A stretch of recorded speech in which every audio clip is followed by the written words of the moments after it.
A todos los que y todos los que nos estén sintonizando a través de la página de Facebook de Onergia, pues sean bienvenidos y bienvenidas a esta tercera sesión de nuestro ciclo de webinars Desafíos para para las transiciones energéticas socioecológicas en México, analizando la coyuntura 2024-2025. Ahora ya pues más enfocados en este año y lo que estamos viviendo en estos primeros meses, ¿no? En temas de transiciones socioecológicas, en temas de energía, en temas de crisis climáticas y crisis civilizatorias. Y pues bueno, el día de hoy estaremos llevando a cabo la tercera sesión de este ciclo de webinars y el tema que nos toca es alternativas o para hacer frente a la crisis socioambiental o a las crisis socioambientales, ¿no? Recordaremos pues que el año pasado tuvimos dos sesiones. En la primera sesión hablamos sobre la transición energética, una mirada crítica en el contexto de cambio de gobierno, y ahí nos estuvieron acompañando nuestros compañeros Juan Arellanes y Luca Ferrari. La segunda sesión hablamos sobre los impactos comunitarios, sociales y ambientales en la transición energética y nos estuvieron acompañando las compañeras de Conexiones Climáticas y el Frente de Pueblos Unidos de Puebla, Morelos y Tlaxcala. Y el día de hoy, pues en nuestra sesión nos estarán acompañando dos personas que consideramos importantes para hacer este análisis sobre las alternativas y cómo podemos identificar algunos elementos claves para seguir impulsando en nuestros procesos, pues estos caminos alternos que ahora son más que necesarios, ¿no? Entonces, pues empezaremos este webinar con la participación de nuestro compañero Omar Macera, del Instituto de Investigaciones en Ecosistemas y Sustentabilidad de la UNAM. Bueno, Omar es físico egresado de la Facultad de Ciencias de la Universidad Autónoma de México. Tiene una maestría y doctorado en Energía y Recursos Naturales por la Universidad de California de Berkeley. Actualmente es investigador titular del Instituto de Investigaciones en Ecosistemas y Sustentabilidad por la UNAM, Campus Morelia, donde dirige el Grupo de Innovación Ecotecnológica y Bioenergía.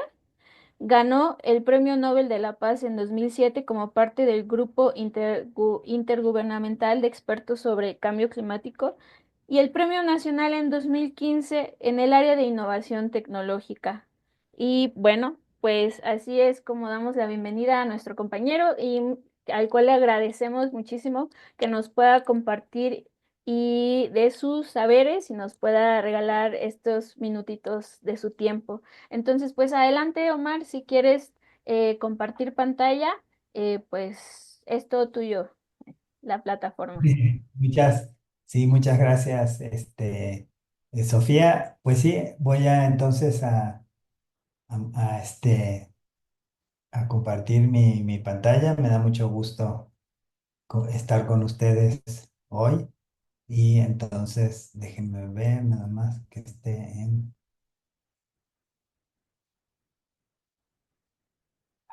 quedó como, ok. Ahí está, ¿verdad? ¿Sí la ven? Sí, es correcto.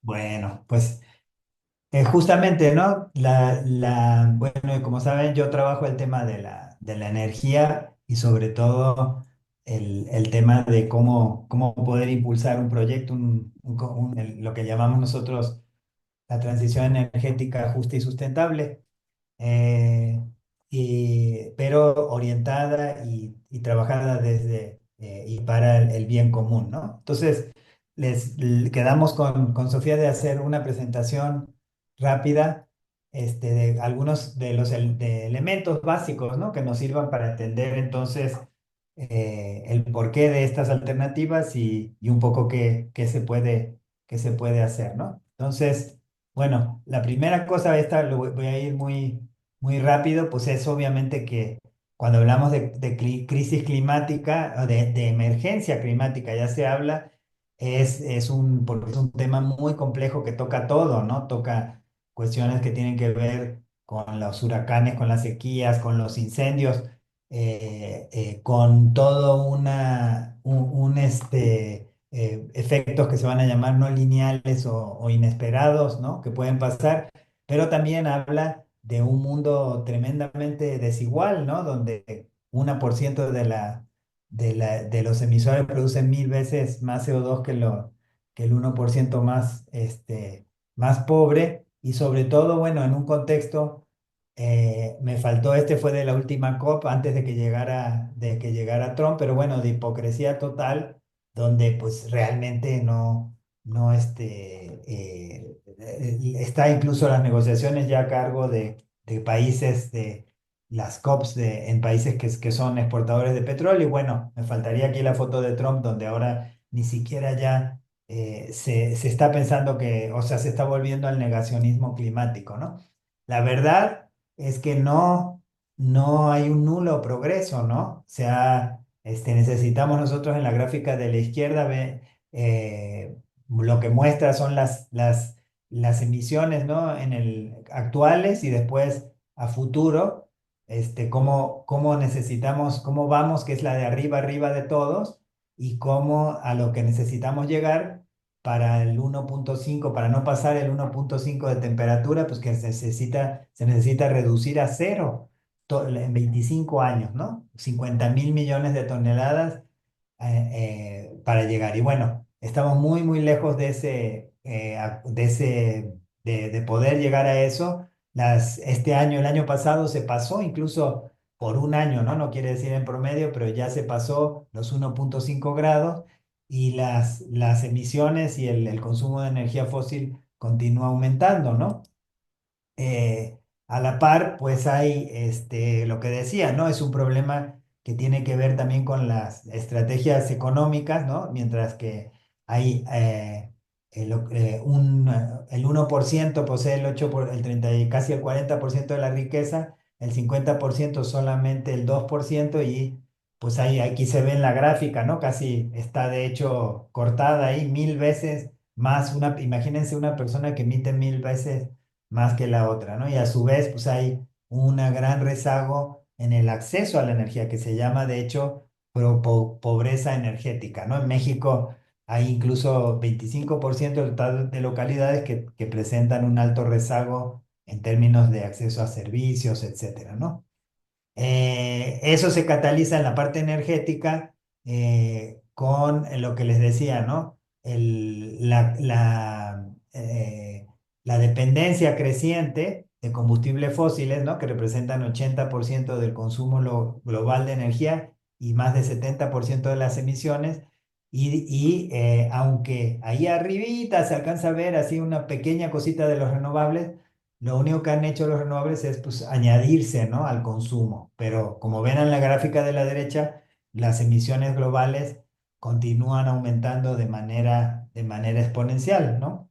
Entonces, ante esta situación se ha hablado de la transición energética, y para eso pues se disputan, la verdad es que dos grandes proyectos de mundo, ¿no? Uno es la propuesta del crecimiento verde, que para México ha tenido como correlato esta cuestión del nearshoring, y el otro proyecto que es desde el sur global, desde el norte global se llama como de crecimiento, post-crecimiento, y desde el sur global se ha articulado como la propuesta del buen vivir, ¿no?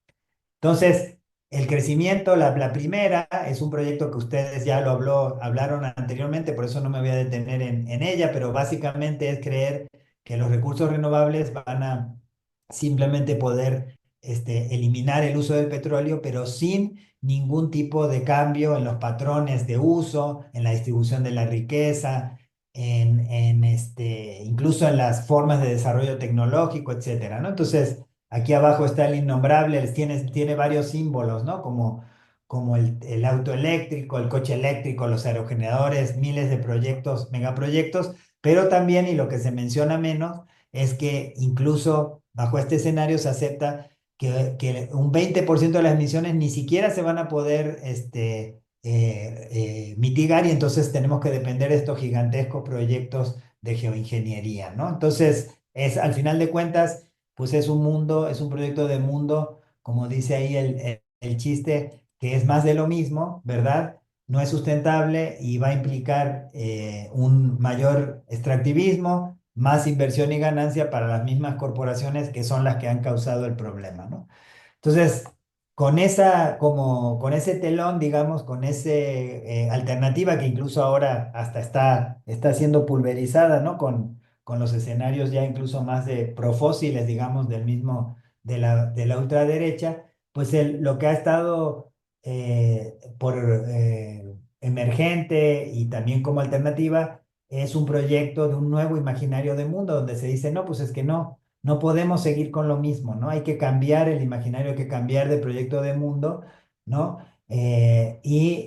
Donde ya el mundo ya no puede ser un gran mercado, sino que esté orientado, digamos, estructurado en principios éticos y metas colectivas orientadas al bien común, ¿no? Y entonces aparece toda esta literatura en el norte global que les decía relacionado con esta de encontrar el espacio sostenible, justo y seguro para la humanidad, pero abajo es desde el sur global, todas estas alternativas, como acá el proyecto de vida de futuro que presenta la Unión de Cooperativas TOCEPA, ¿no? Que es como un árbol donde están los grandes principios éticos abajo y las propuestas, ¿no? que tienen para el manejo de territorio para a los próximos 40 años, ¿no? Y al final lo que cambia con este proyecto de mundo es que se habla en vez de globalización, de una localización, de escalamiento de las economías, una gobernanza local, se habla de autogestión, de manejo adaptativo, ¿no? De justicia, equidad de género y sobre todo un fomento a la cooperación y la suficiencia, ¿no? Y a su vez una armonía y respeto al medio ambiente, completamente opuesto a lo que está pasando con el otro proyecto. Entonces, las alternativas aquí son también muy diferentes. En vez de pensar en grandes megaproyectos, aquí como las necesidades de energía además son muy diversas, se busca, ¿no? resolverlas con múltiples tecnologías, proyectos de diferente tipo, pero sobre todo, como decíamos, de tipo colectivo, orientados al bien común, ¿no? Y entonces tenemos, aquí nada más les puse algunos relacionados con el transporte, con el sector de necesidades domésticas, con los servicios comunitarios o necesidades también de la pequeña, sobre todo orientadas a la pequeña industria, ¿no? Entonces, básicamente, ¿qué buscamos? Pues buscamos resolver esta cuestión de la energía para qué, energía para quién se beneficia y quién sufre los impactos, ¿no? Y entonces aquí lo que se va a buscar es un cambio profundo en el sistema energético, ¿sí? Salir de los combustibles fósiles, pero para salir de ellos, ¿no? Entonces tenemos que reducir los consumos primero que nada, cambiar estos patrones, pasar a las fuentes renovables, pero de tipo local, ¿no? Y hablar de otras fuentes, como la biomasa, la solar térmica, la eólica también a pequeña escala, la mini hidroeléctrica, ¿no? Asegurar el acceso a los servicios energéticos de las poblaciones más vulnerables, democratizar la producción de energía, que ahora nos va a hablar Heréndira, ¿no? La producción social de la energía, e impulsar también todas estas cadenas locales de producción, consumo, etcétera, ¿no? Entonces, hablando de alternativas, esta otra forma de ver y de pensar la energía nos llevó a nosotros en este Programa Nacional Estratégico de Energía y Cambio Climático que tuvimos en el CONACYT hasta el finales del año pasado, a plantear, ¿no? 25 estudios de caso en 20 estados, 71 municipios del país, donde participaron alrededor de 1.000 personas, creando estos proyectos que eran como pequeñas, como estudios de caso, ¿no? En donde pudiéramos entender y pensar otra forma, por ejemplo, de movilidad, ¿no? Entonces estaban cooperativas de mototaxis eléctricos, o sea, siempre pensando en lo público, ¿no? Metodologías de investigación, acción participativa y para resolver problemas concretos, ¿no? Entonces, en cada parte del país se habló.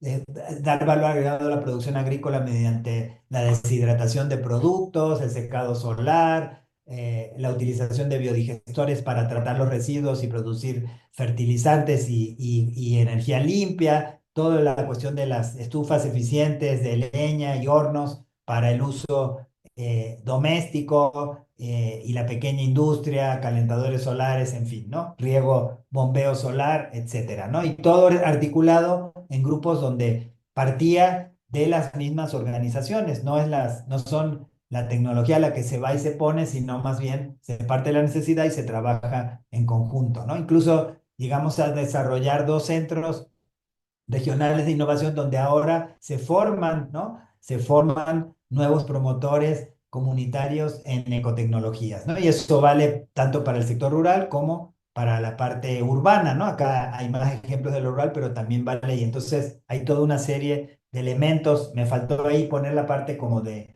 economía solidaria, cooperativas, porque no es solo la tecnología en sí, sino también cómo se va a gestionar, se va a utilizar, etcétera, ¿no? Entonces, ese sería como un trabajo que ya se tiene y bueno, y va orientado justamente a proponer, entonces, y ya con eso termino, un modelo diferente de movilidad, de energía para la industria, de energía en el sector residencial, ¿no? Entonces, por ejemplo, en la movilidad, pues tenemos que pasar a un modelo de donde se tiene que priorizar el transporte público, ¿no? Por sobre el coche, ¿no? Más bien restringir el automóvil y meter mucho más la electrificación del transporte público, la intermodalidad, normas de eficiencia, etcétera, ¿no? Y así como este, ya nada más pongo un ejemplo en las ciudades, ¿no? Para que vean que no es solamente la parte rural, ¿no? Sino que también, pues, entrarle a todo el concepto del diseño bioclimático de las viviendas, ¿no?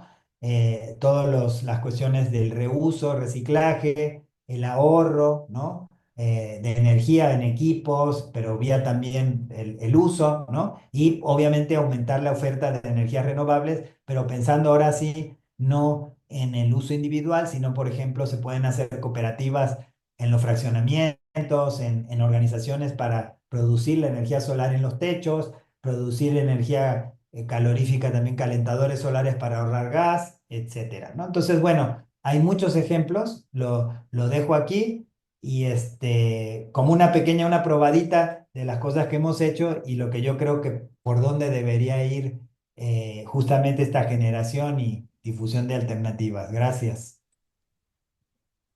Muchas gracias, Omar, por compartirnos esta interesante presentación.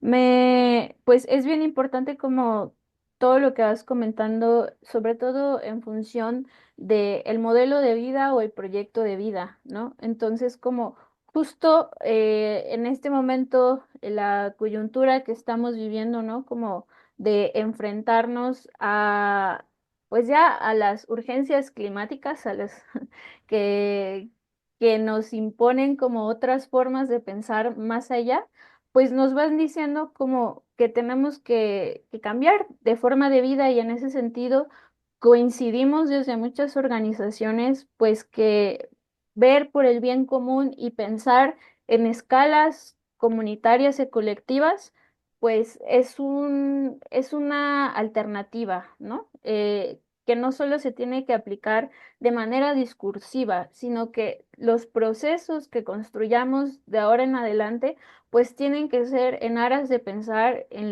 la colectividad y en lo común para hacer frente, pues para hacer frente no solo a la crisis, ¿no?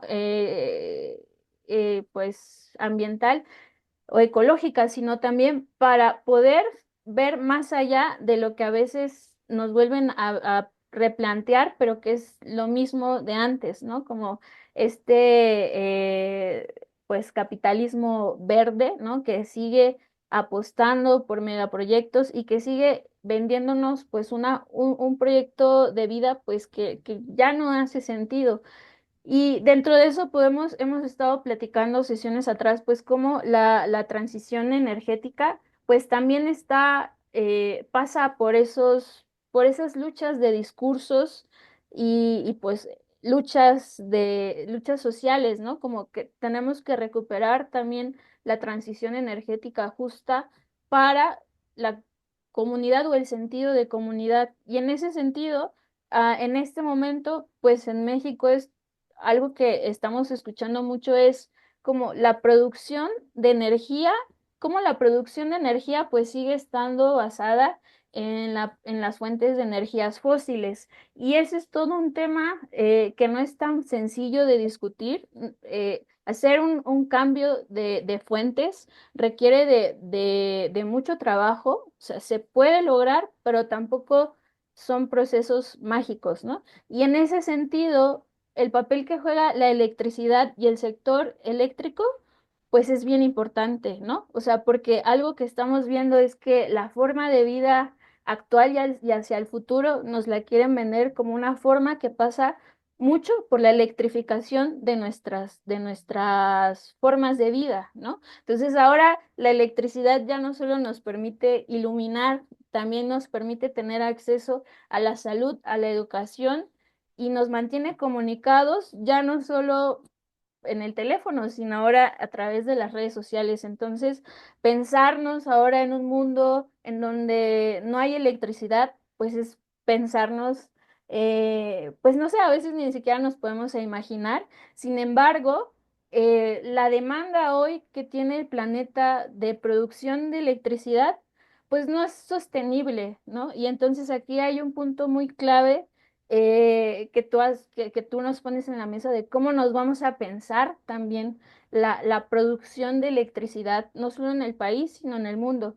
Pero bueno, por eso Heréndira, nuestra siguiente compañera, nos dará pues zoom un poco al contexto de México, de cómo se está viendo ahora el sector eléctrico que hace parte que es parte fundamental en la transición, de cómo nos vamos a pensar otras transiciones energéticas justas y de cómo ahora se están moviendo una serie de elementos, no solo a nivel de política pública, sino a nivel de territorios que nos van a afectar de diversas maneras y de elementos que siguen haciendo falta que se consideren para realmente pues pensarnos una transición energética justa, ¿no? Entonces quisiera presentar a nuestra compañera Heréndira Velázquez del Sindicato Mexicano de Electricistas. Heréndira estudió ingeniería en electromecánica en el Instituto Tecnológico de Toluca. Cuenta con una maestría en fuentes renovables de energía y eficiencia energética y una maestría en administración. Fue investigadora en las gerencias de la transmisión y distribución de equipos eléctricos del Instituto de Investigaciones Eléctricas. En la empresa pública de electricidad Luz y Fuerza del Centro se desempeñó como ingeniera de mantenimiento electromecánico a subestaciones eléctricas. Es perito en energías renovables por el Colegio de Ingenieros Mexicanos y Electricistas AC y actualmente labora en proyectos de energía sustentable en el Sindicato Mexicano de Electricistas, en Luz y Fuerza del Centro y en la empresa generadora Fénix. Pues adelante, Erendira, bienvenida, muchas gracias por aceptar nuestra invitación y pues la plataforma es toda tuya. No, al contrario, muchas gracias. Es un gusto poder estar con ustedes y compartir este espacio. Y bueno, también preparé alguna información sobre justamente las condiciones del sector eléctrico. Y ¿pueden ver mi pantalla? Sí, ya la vemos. Perfecto. Bueno, justamente que se estaba mencionando ahora con la transición energética, bueno, ¿cuáles son las condiciones de la matriz energética nacional?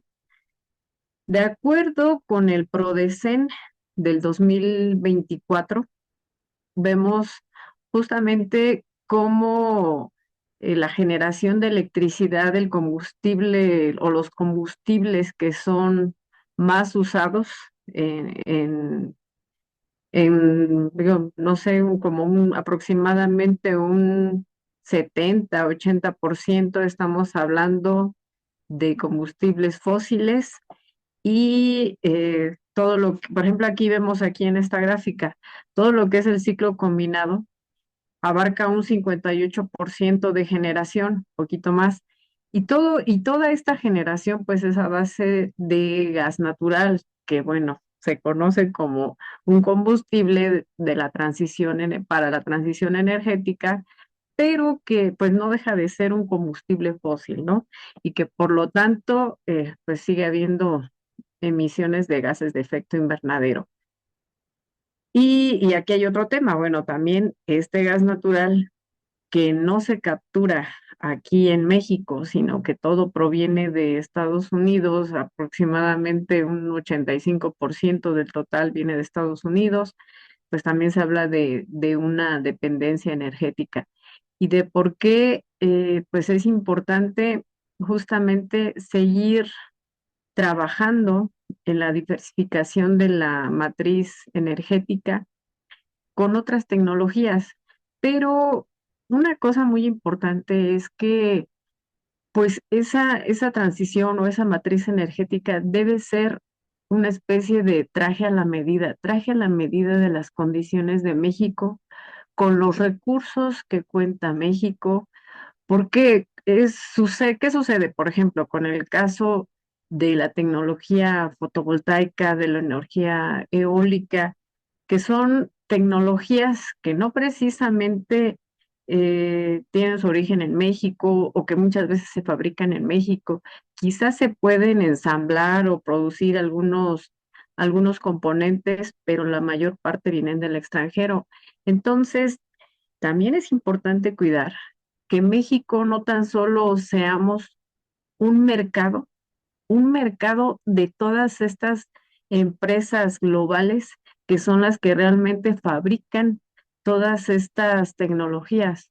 Por eso voy a que necesitamos aprovechar los recursos energéticos que tenemos y especialmente, digamos, para un aprovechamiento local que en términos de infraestructura, de red de transmisión, de redes de distribución, es más económico.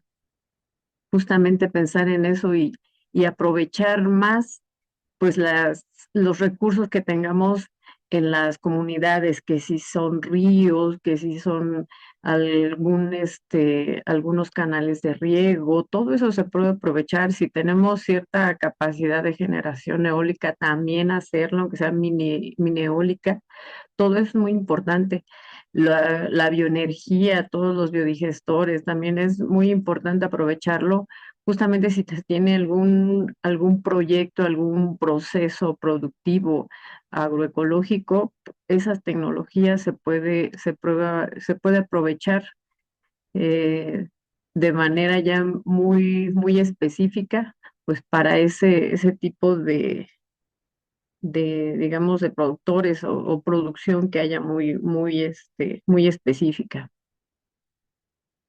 Y bueno, justamente, digo, cuando estamos hablando de cooperativas o de generación local a pequeña escala, en cuanto a la reglamentación vigente, pues nos estamos refiriendo a la generación a nivel de redes de distribución, es decir, son centrales que tienen, bueno, tenían una capacidad hasta de medio megawatt, hasta 500 kilowatts, y ahora con las reformas que se están haciendo a la ley de la industria eléctrica, las nuevas reformas, este porcentaje o esta capacidad se ha incrementado.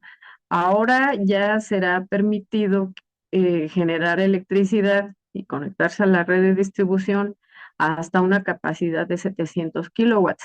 ¿Qué significa esto? Bueno, que se trata de un generador exento, generación exenta de los permisos de generación, es decir, no se necesita tramitar antes con la Comisión Reguladora de Energía esos permisos de generación que tienen un costo dependiendo de la capacidad que se esté considerando para la central eléctrica y se hacen diferentes estudios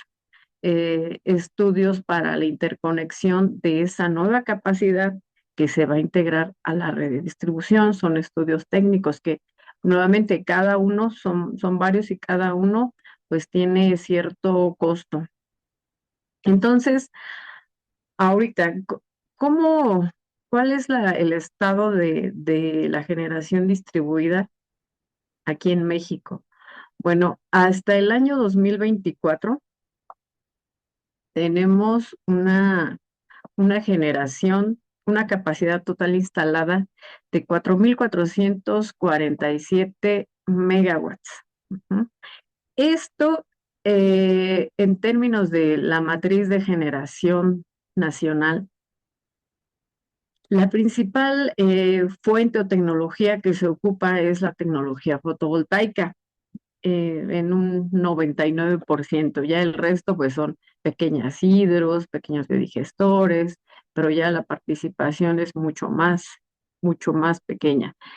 La generación distribuida con tecnología fotovoltaica está representando el 1.48% de la generación a nivel nacional. Entonces podemos ver cómo se ha ido incrementando de manera su crecimiento de hecho ha sido exponencial. Desde el año 2013 prácticamente fue cuando se empezó a dar este crecimiento. Y bueno, lo que les mencionaba de trabajar en este tema de no, que México no solamente sea un mercado, que pues los módulos fotovoltaicos vienen de China principalmente. Los módulos fotovoltaicos vienen principalmente de China y aquí lo más que se llega a hacer pues es el ensamble de esta tecnología. Después, ¿en dónde aquí en México se encuentra la mayor cantidad de este tipo de generación a nivel distribución?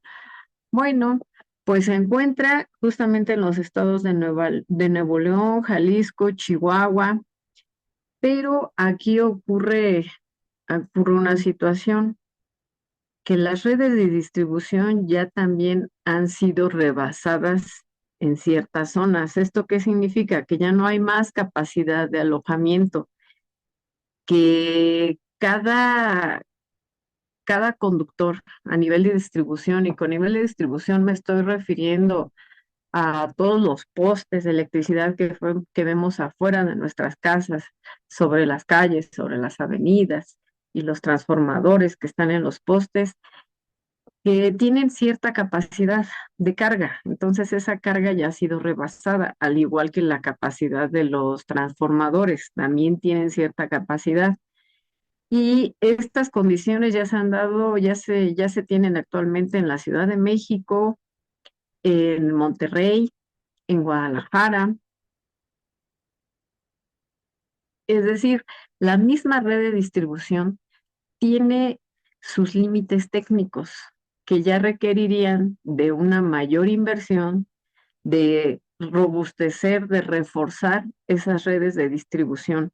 Y hay que recordar que de acuerdo con la ley de la industria eléctrica y el mercado eléctrico, todo el sector o el sector de las redes de distribución está en manos del Estado. Este sector sigue en manos del Estado. Entonces, pues sí, son trabajos, actividades, estrategias que le toca trabajar a la Comisión Federal de Electricidad para que pueda haber un mayor crecimiento de la generación distribuida. Otra cosa, aquí hay un dato muy interesante.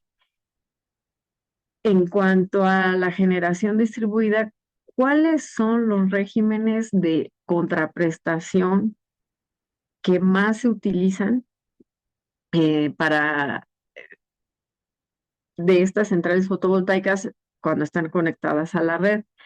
La primera y la más, pues la más que presenta más ventajas es la medición neta. ¿Qué significa? Que si yo tengo, digamos, un sistema fotovoltaico eh, conectado en la red de distribución que tengo frente a mi domicilio, significa que vamos a instalar un medidor y a la vez nos va a estar haciendo un balance, va a estar midiendo tanto lo que se está generando, lo que se está aportando a la red y lo que estamos consumiendo de la red. Entonces, de este balance, bueno, se compensa directamente con la tarifa o con la factura que se esté pagando cada bimestre. Entonces, este es el más usado. La facturación neta significa que la facturación que tengamos es muy independiente del sistema fotovoltaico que tenemos. Por un lado, estamos inyectando energía a la red y por otro lado, estamos consumiendo energía de la red. Y finalmente, la tercera modalidad de contraprestación es la venta total de energía, que es cuando nuestro sistema fotovoltaico vende toda la generación a CFE, en este caso, al suministrador de servicios básicos de CFE. Pero aquí se tiene un detalle, no siempre conviene. ¿Por qué? Porque el precio que se paga es el precio de nodo, los precios, el PML, el precio de nodo local. Eso significa que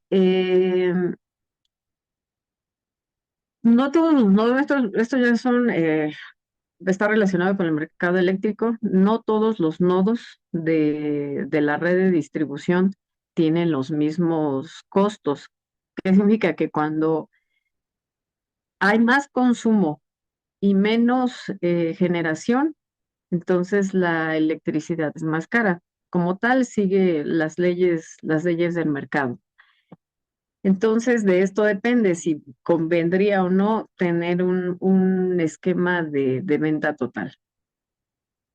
Y acá es lo que acá vemos cómo está integrada la generación distribuida en cuanto a la tecnología, y aquí está lo que les comentaba. La tecnología fotovoltaica pues abarca o corresponde el 99.409% de la generación distribuida, y la menor pues es la hidroeléctrica. Y bueno, ahora justamente hablando de las limitaciones que tiene la red de distribución, en cuanto a la capacidad de alojamiento de nueva generación eléctrica, ¿qué podemos hacer? A lo mejor ya estamos pensando o estamos considerando que se tenga la necesidad de instalar un sistema fotovoltaico. Pues lo primero que se hace es consultar en la plataforma informática de la Comisión Federal de Electricidad, la subsidiaria de distribución, si es que hay capacidad en los circuitos y para poder interconectar eh, la capacidad que estamos considerando. Y la verdad es muy amigable, es muy sencillo de consultar esa capacidad, si existe la viabilidad técnica para poder incorporar esta nueva generación. Lo primero es que se ingresa la dirección del domicilio donde se va a instalar el sistema fotovoltaico, en el caso de un sistema fotovoltaico, claro. Se consulta el estado. Estas son otras opciones, que es cuando ya está en proceso el permiso para la interconexión y así como el acceso. Aquí, ¿qué se hace? Ya se ingresó una dirección, y lo que sucede es que para este caso, para este ejemplo, es en el centro de la Ciudad de México, en la delegación Cuauhtémoc, por donde está la VM de la colonia San Rafael. Entonces, aquí, ¿qué nos dice? ¿Qué nos dice este recuadro? Nos habla del nivel de tensión del circuito, que en este caso es de 23 kilovolts. La capacidad de integración recomendada en el circuito está únicamente aceptando hasta 1500 kilowatts. Esto significa que en el caso de que se incremente, bueno, que ya estamos hablando de que el límite de la generación distribuida es hasta 700 kilowatts, únicamente dos personas o dos sistemas fotovoltaicos podrían integrarse. Hasta ahí es la capacidad de alojamiento de ese circuito en específico. Y la capacidad de las centrales eléctricas actualmente integradas al circuito, resulta que ya alguien por ahí instaló un sistema fotovoltaico de 27 kilowatts o varias personas que ya integraron o varios sistemas que en conjunto ya suman 27 kilowatts. Y por lo tanto también deja la capacidad de integración disponible, que serían 1473. Y el límite, eh, pero ya está considerando que se tendrían que reforzar esa red, ese circuito en específico, sería hasta 8000 kilowatts únicamente. Y bueno, y les dejo la liga en la parte inferior para que puedan hacer consultas de este tipo. Y bueno, ya estamos hablando de los retos técnicos. ¿Qué se hace? ¿Cuáles son las mismas estrategias que tiene proyectadas y que a la vez va trabajando la Comisión Federal de Electricidad justamente para la mitigación del impacto de de la generación distribuida en las redes de distribución? Bueno, el hecho de estar incluyendo, estar interconectando centrales de generación distribuida, específicamente hablando de sistemas fotovoltaicos, bueno, pues se ocasionan problemas operativos en la red que pueden ser los sobrevoltajes, las sobrecargas y que haya una mala coordinación de protecciones. ¿Por qué?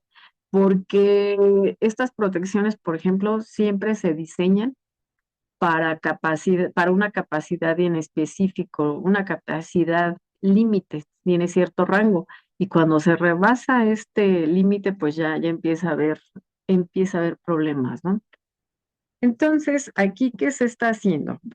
CFE está empezando a trabajar en análisis predictivo justamente para la penetración de la generación distribuida y poder identificar las condiciones que se requieran para mitigar estos impactos. Y estas estrategias van desde cambios de tecnologías para la interconexión de los generadores, es decir, aquí tenemos que también trabajar en toda la normatividad que se aplica, por ejemplo, a los inversores. Tienen que cumplir con ciertas normas, ciertas especificaciones para que sean más, que puedan integrarse a la red sin que ocurran estos impactos. Y por supuesto, otro tema muy importante, pues todo la tecnología para la gestión inteligente de la red, ¿no? Toda esa tecnología para las redes de distribución.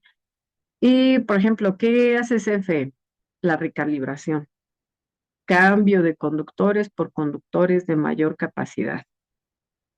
Cambio de tensión. Quizá también sería necesario algunos circuitos o alimentadores que están en 13.2 kilovolts, pasarlos a 23 kilovolts.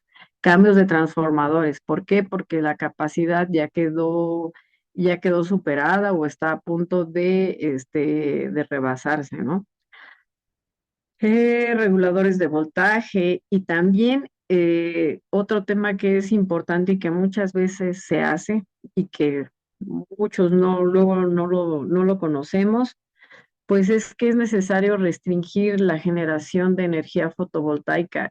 Y aquí esto se hace, ¿por qué?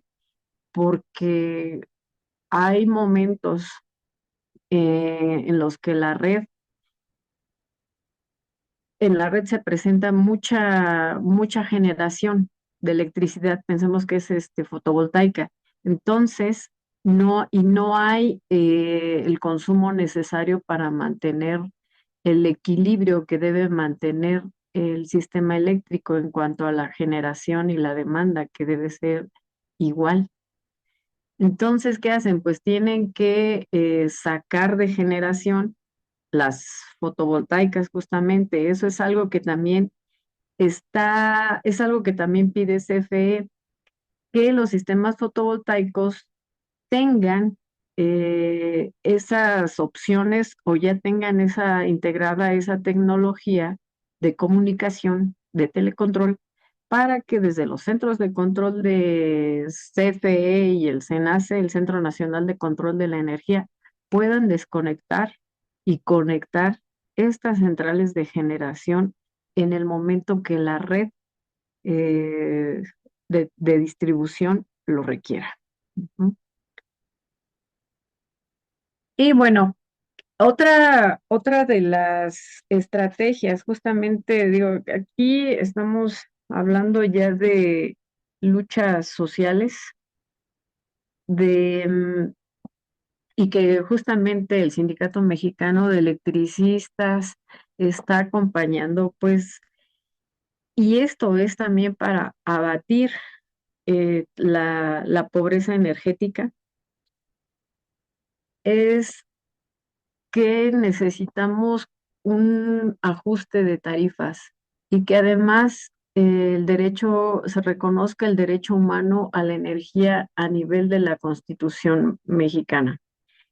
Ya en 3 ocasiones se ha presentado esta iniciativa ciudadana en el Congreso. Incluso se han reunido las 113,000 firmas que piden 112,000 firmas necesarias para que sea considerada discusión en el Congreso esta iniciativa. Sin embargo, no, pues no, nunca ha llegado a la etapa de votación y ya han sido 3 veces desde el año 2013 que se ha presentado esta iniciativa. Y como tal, lo que se está diciendo es que se adicione un párrafo y que como un derecho humano más al artículo 4 de la Constitución mexicana, que dice, toda persona tiene derecho a la energía eléctrica. La ley definirá las bases y modalidades para el acceso al suministro de la energía eléctrica. Y bueno, aquí pues es una de tantas imágenes que tal vez ya ustedes hayan leído en algún medio o visto en algún medio, pues estas movilizaciones que se han hecho en la Ciudad de México con diferentes comités de los usuarios de la Asociación Nacional de Usuarios de la Energía Eléctrica.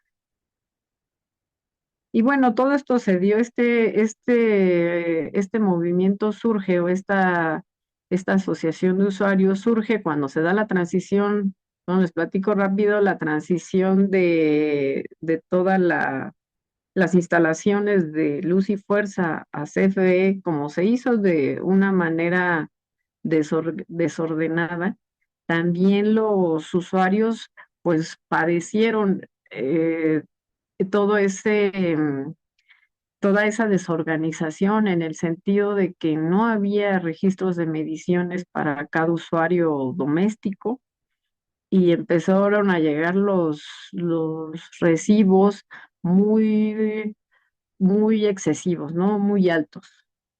Entonces, la gente definitivamente dice, si yo venía pagando 100 pesos, 80 pesos y de repente me cobras 3,000, 5,000 pesos, pues ya crea un problema económico justo a esa familia. Y ahí surge la necesidad de organizarse, buscar la manera de luchar, interponer quejas en la Profeco, demandas en la Profeco para limitar a CFE y que se cobre lo justo por el servicio de energía eléctrica.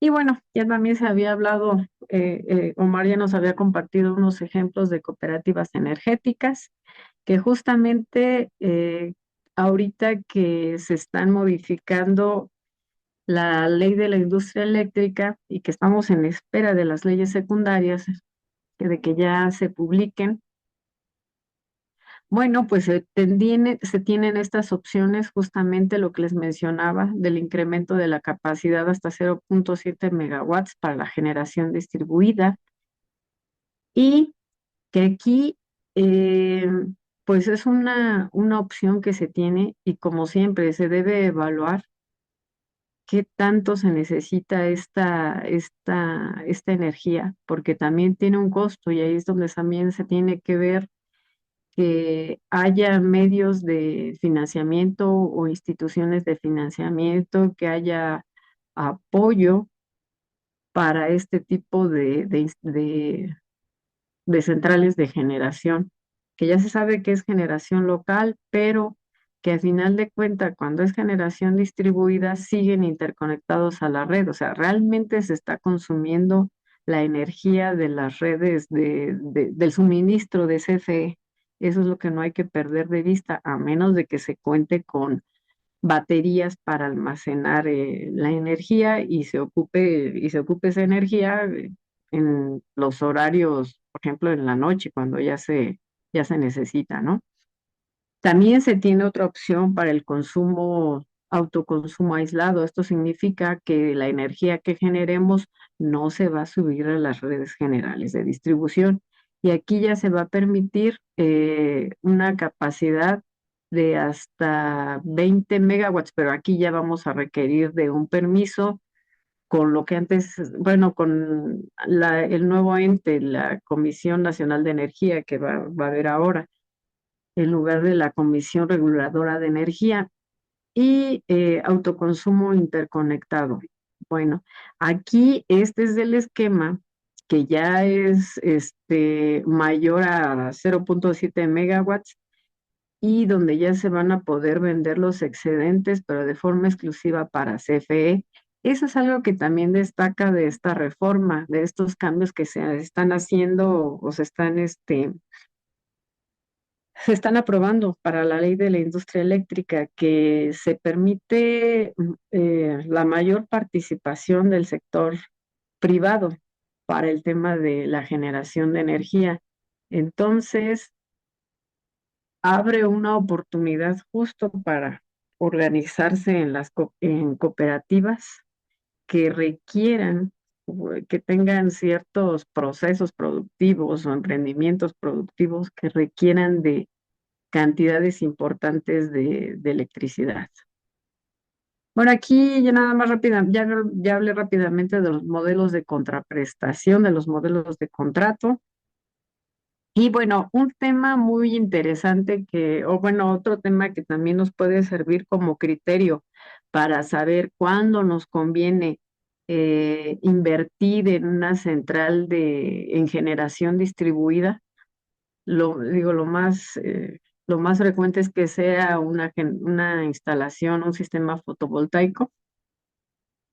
Esta tabla creo que nos va a ayudar mucho. ¿Por qué? Porque para el caso de los usuarios domésticos tenemos todas estas tarifas, la 1A, la 1B, 1C, y estas tarifas son domésticas en baja tensión. Esta es una tarifa subsidiada, es decir, que gran parte o la mayor parte de los costos de generación, transmisión y distribución los absorbe la Comisión Federal de Electricidad, es decir, el gobierno federal, ¿no?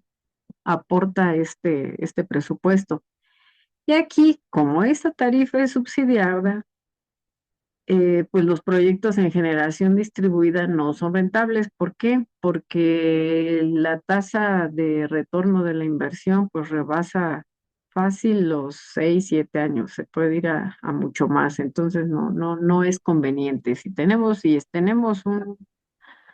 una tarifa en estas categorías, no conviene. La DAC, la doméstica de alto consumo, esta se hace cuando ya se supera, eh, ya no se alcanza el subsidio, por decirlo de alguna manera. Todo el consumo que se tiene Mira, bimestral ya no. Sí, compañera, hola. ¿Será que sí, podemos sí, ir cerrando para que podamos terminar en tiempo y forma? Gracias, disculpa. sí, claro. Interrumpo. Sí, sí, sí. Ya cierro. Bueno, entonces aquí ya pueden ver qué tarifa sí conviene, cuáles no. Y bueno, en caso de lo que ya habían hablado, también Omar nos había compartido, pues las propuestas que hay, pues debe haber más programas de fortalecimiento comunitario para brindar acceso a las energías renovables y programas de la industria estratégica de energías renovables, ¿no? Donde ya haya más fortalecimiento de la industria eléctrica nacional en cuanto a las tecnologías de energías renovables. Y eso es todo. Gracias. Ah, listo. Pues muchas gracias, Erendira, por compartirnos esta, pues, bastante amplia presentación en torno a lo que se viene de la ley de la industria eléctrica y cómo puede afectar y cómo puede, hasta cierto sentido, también beneficiar la apropiación del sector eléctrico. Pues en aras de seguir impulsando una transición energética más justa. Y en ese sentido, pues vamos a ir cerrando este tercer webinar, pero yo quisiera volver pues a pasarle la palabra a Omar en torno a la siguiente pregunta, ¿no? Entonces, Omar, ¿tú cómo, o sea, qué ves o qué elementos ves ahora que podemos aprovechar, que ya existen a nivel política pública para continuar impulsando la construcción de alternativas energéticas, sobre todo a nivel comunitario? O sea, no sé si tú tengas por ahí ya identificado algunas cosas que en este momento se estén moviendo o que necesitemos hacer foco para apropiarnos y visibilizar e impulsar y apropiarnos también de esos recursos que necesitamos que, como ya ahora nos lo comentó Erendira, hay pues, una parte del sector energético que se está abriendo, que se continúa abriendo hacia el sector privado, pero entonces recuperando esto que tú nos decías, ¿no? De pensar nosotros proyectos de vida, de pensar en el bien común, pues, ¿qué elementos podríamos ver para seguir impulsando el sector energético con esta mirada del bien común, ¿no? Sí, gracias, Sofía. Bueno, yo creo que hay algunos elementos, ahorita los menciono, pero definitivamente se necesita todavía hacer mucho más énfasis en que el sector social, por un lado, que el sector social puede ser un elemento importante no solo en el consumo, en la parte de evitar la pobreza energética, sino también de proponer alternativas, ¿no? En la generación, en esta parte de la generación distribuida. Yo creo que esa parte todavía no ha pasado y bueno, lo mencionó muy bien, con mucho detalle Heréndira, pero entonces hace falta todavía moverse mucho para que en la legislación haya un espacio particular a toda esta parte social, ¿no? Y bueno, de la parte de otros usos que no son la electricidad, por ejemplo, hay una cuestión ahorita interesante que es un programa que se va a llamar de justicia energética, ¿no? Que de alguna manera lo tenía la CFE, pero estaba dirigido solamente a la electrificación rural y ahora va a incluir otras alternativas. Por ejemplo, se está sacando se aprobó un proyecto, Programa Nacional de Estufas Eficientes de Leña, y la idea es que eso se vaya aumentando, digamos, para incluir a otras ecotecnologías que puedan ser calentadores solares e incluso a usos productivos, ¿no? Para la pequeña industria de deshidratación de fruta con fines de pequeñas industrias, dar valor agregado, etcétera. Entonces, se están abriendo espacios, lo que hay que hacer es ir buscando, por ejemplo, Sembrando Vida ustedes saben que hay una cantidad enorme, ¿no? De hectáreas que están bajo el cultivo, ¿no? Bueno, bajo este programa de reforestación a sistemas agroforestales y ahí también hay otra oportunidad, ¿no? Así como esa también hay una parte para el riego, la tecnificación del riego. Hay programas, ¿no? Es cuestión ahorita, justo lo estábamos viendo nosotros con el PRONACES, de proponer y de impulsar la generación colectiva, la generación y los proyectos a pequeña escala. pero no son, por supuesto, lo dominante, ¿no? Yo creo que todavía necesitamos en mucho hacer, impulsar pues esta otra visión, porque así de principio, más bien todavía se sigue viendo a la gran industria, se sigue viendo al privado o al Estado, ¿no? Y no tanto al sector social como un agente importante, ¿no? Este, por ahí lo dejaría por la hora también, si quieren. Gracias, Omar. Y bueno, pues también para volverte a dar la palabra, Heréndira, y cerrar ahora sí, como me gustaría que nos platicaras en un resumen chiquito como inicios de febrero hubo un evento que fue importante, que acogió, pues, que acogieron allá en el ESME, esta reunión interregional donde se plantearon algunas estrategias para restaurar la propiedad pública y el control democrático de la energía dentro de la transición energética justa. Y bueno, ahí supimos que vinieron personas de otros países, otras organizaciones, otros sindicatos. Entonces, no sé si hubiera algunos elementos o algo que tú nos quisieras compartir brevemente, ya para cerrar. Y muchas gracias. Y una disculpa por el tiempo. La reunión fue organizada por TUED, que es la organización de sindicatos por la democracia energética. Entonces asistieron un total de 37 países, delegaciones de 37 países, donde compartieron todas las experiencias y todas las luchas sociales en cuanto a temas de transición energética, pero también se hizo mucho énfasis en el extractivismo, en todas estas empresas depredadoras y que un ejemplo que me llamó mucho la atención fue qué han hecho, por ejemplo, en el caso del litio, que también pudiera aplicarse aquí en México, no permiten, lograron que su legislación nacional, esto fue en un país africano, no recuerdo bien cuál, pero lo que lograron fue que su legislación nacional obligara a que las empresas que trabajaban con el litio no se llevaran el litio, no exportaran el litio, digamos, en su estado, digamos, como tal, como materia prima simplemente para las baterías, no, sino que obligaron, trabajaron, lucharon para que en sus propios países se industrializara, ya se le agregara valor al litio como tal.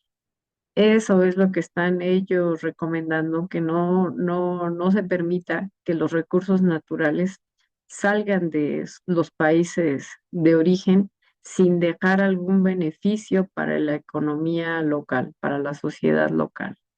Entonces, pues este tipo de reuniones pues son muy importantes porque justamente se comparten estrategias de lucha y sobre todo hay mucho aprendizaje, ¿no? Y fue muy importante también la participación de las mujeres, como ya también van incursionando en el sector eléctrico.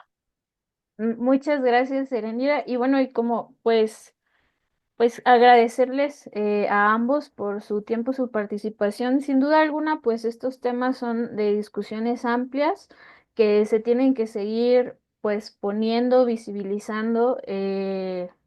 En la mesa común, ¿no? Entonces continuaremos los debates, pero me pareció muy importante, pues, esta idea de recuperar el sentido de comunidad, la organización social y cómo dentro de estos otros proyectos la infraestructura como el sistema eléctrico nacional juega un papel importante también y cómo lo podemos ir, más bien la pregunta sería cómo podríamos irlo recuperando como un bien común para las transiciones energéticas justas y y hay otra pregunta que Omar nos deja también, cómo sigue el sector social participando dentro de las legislaciones energéticas también, ¿no? Cómo nos vemos ahí? Pensando que pues hay una urgencia, ¿no? Por plantearnos otras formas de vivir colectivamente.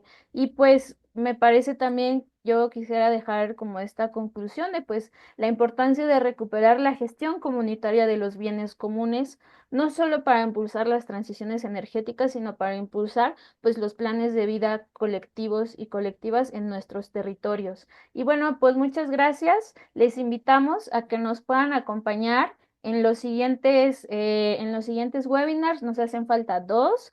En el siguiente hablaremos sobre biodiversidad, ¿no? Como qué ha pasado, o sea, como recordar que dentro de la transición energética justa, pues no solo la energía es un elemento importante, sino dentro de la naturaleza existen otros elementos que también nos dan energía, pero que son elementos que también dan vida, como la naturaleza, la biodiversidad, digo, el agua, otros bienes comunes. Por tanto, cerraremos nuestro ciclo de webinars con un tema bien importante en la actualidad, que es la gestión del agua. Entonces, les invitamos a que estén pendientes en nuestra página de Nuestro Futuro, Nuestra Energía, y ojalá que nos puedan seguir acompañando. Omar, Erendira, muchas gracias por esta participación y pues seguimos en comunicación. Que estén muy bien, un abrazo fuerte y muchas gracias a todos los que se quedaron hasta el final. Saludos. Muchas gracias. Gracias, un Hasta abrazo. luego. Adiós.